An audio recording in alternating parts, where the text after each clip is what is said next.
Fala pessoal, seja muito bem-vindo a mais um vídeo. Eu me chamo Heitonilda, criei esse canal aqui para te ajudar a cuidar melhor do seu dinheiro e a investir melhor. No vídeo de hoje a gente vai falar um pouco sobre o fundo imobiliário MXRF11. Mas antes eu gostaria de pedir para você deixar aqui nos comentários se você já investe em fundos imobiliários, sim ou não. E outra coisa que eu gostaria de pedir é para que, se você não é inscrito no canal, se inscreva no canal, ative as notificações, que toda semana eu vou estar trazendo oportunidades da gente ganhar dinheiro aqui, seja em ações, fundos imobiliários, criptomoedas, ações no exterior.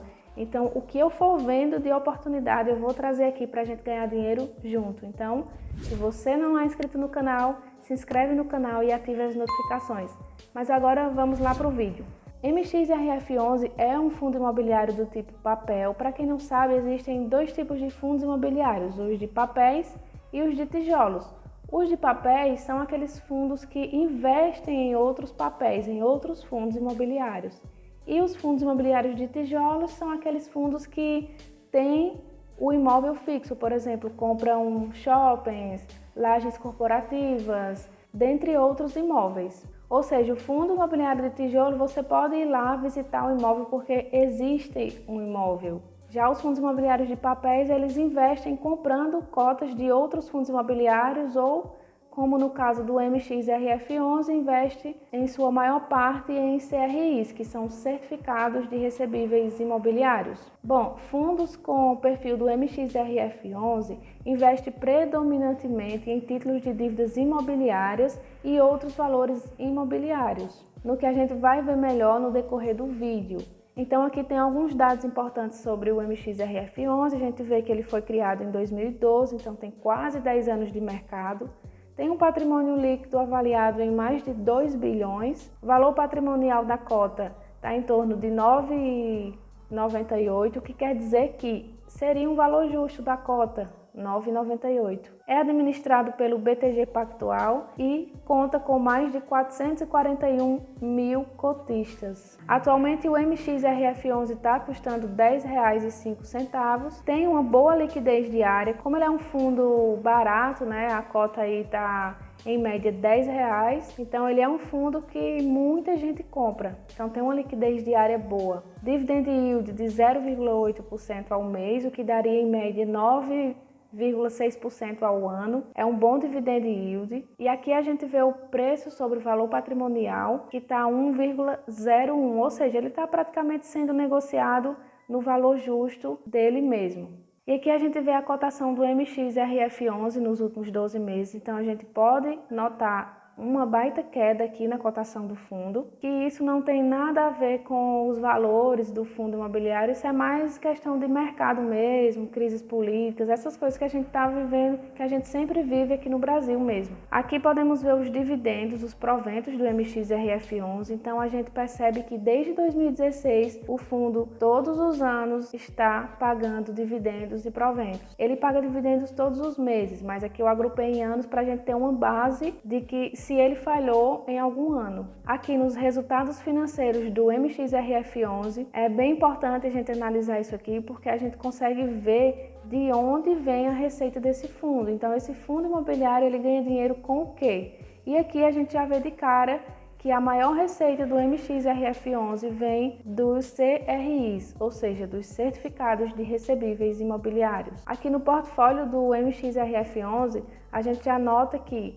68%, quase 70% do fundo investe em CRIs, que são dívidas imobiliárias no geral. 5% investe em outros fundos imobiliários, 14% de caixa e 13% de permutas financeiras. Aqui do outro lado, na diversificação por setor, a gente nota que 27% é no setor comercial, 28% no setor residencial, 30% no setor de crédito corporativo e 14% em caixa. Bom, aqui na composição da carteira a gente vê o detalhamento dos ativos, que é muito importante analisar em todos os fundos imobiliários. E aqui na composição da carteira a gente consegue analisar o rating. Rating é uma avaliação para saber se os ativos que esse fundo imobiliário investe são bons ou são arriscados. Aqui nesse quadro mostra a classificação das agências de risco, o que quer dizer que Se um rating for avaliado em A, é um grau de investimento com qualidade alta e, portanto, tem baixo risco. Eu não coloquei toda a composição da carteira do MXRF11, porque senão ficaria muito extenso o vídeo, mas a maioria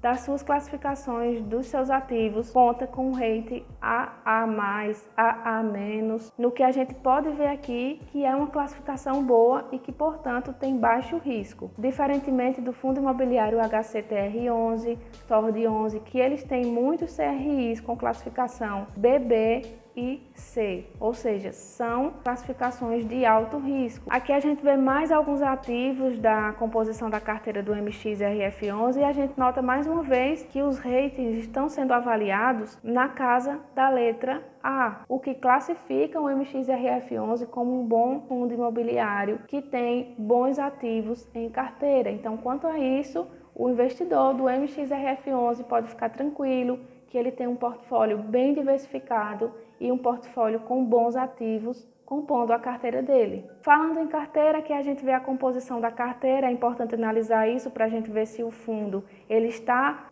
altamente alocado em alguma parte, em algum setor, em alguma empresa específica, o que não seria bom. Mas aqui a gente já vê que, no máximo, 3,9% está alocado em apenas uma empresa, o que quer dizer que ele está bem diversificado e que está com risco controlado. Geralmente esses investidores profissionais que têm aí milhões ou bilhões investidos, eles nunca deixam mais de 4% alocado em apenas uma empresa. Então eles diversificam o patrimônio para não concentrar muito dinheiro apenas em uma empresa. E o MXRF11 está fazendo esse dever de casa, então ele está bem diversificado e a composição da carteira dele tá ok na minha visão. E aqui eu trouxe uma comparação de FIIs, ou seja, eu vou comparar aqui MXRF11 com outros fundos imobiliários que parecem com ele, ou seja, o BCFF11 e o HFOF11. Analisando o dividend yield desses três fundos imobiliários, a gente vê que basicamente os três têm o mesmo dividend yield. O do MXRF11 está um pouquinho mais alto porque, como eu falei no início, ele é um fundo que ele é muito barato e muito bom. Então, a maioria dos investidores, dentre esses três fundos, irão preferir o MXRF11. Aqui no preço sobre valor patrimonial, a gente vê também que o do MXRF11 é o que está sendo negociado ali na faixa do seu valor patrimonial. Já o BCFF11 e o HFOF, eles estão sendo negociados abaixo do seu valor patrimonial. O que quer dizer que MXRF11 está sendo negociado no seu valor patrimonial. Já o BCFF11 e o HFOF11 estão sendo negociados mais baratos, ou seja, eles estão sendo negociados abaixo do seu valor patrimonial. Então, se for para comparar e ver o que está sendo negociado mais barato agora, seria o BCFF11 e o HFOF, de acordo com o preço sobre valor patrimonial. HFOF e BCFF11 estão sendo negociados abaixo do seu valor. Bom, pessoal, fazendo um resumo aqui sobre o MXRF11, a gente vê que ele está sendo negociado no preço justo, paga bons dividendos, está bem diversificado, já é um fundo consolidado no mercado, já está no mercado há quase 10 anos, tem potencial de valorização com a retomada do setor, com a retomada da economia como um todo, então ele tem potencial ainda de alta, o número de cotistas vem aumentando e ele paga um bom dividend yield por mês. Com isso, eu só consigo ver vantagens em investir no MXRF11. Claro, não é nenhum tipo de recomendação, você investe de acordo com a sua estratégia de investimento, mas no que se trata do MXRF11, ele é um fundo muito bem avaliado e muito bem classificado. Então, de repente, se você está procurando um fundo imobiliário nessa característica de papel que investe mais em CRIs, o MXRF11 pode ser uma ótima opção para você. Então, beleza, pessoal, o vídeo de hoje foi esse. Se gostou do vídeo, se inscreve no canal, ativa as notificações. Um grande abraço e até o próximo vídeo.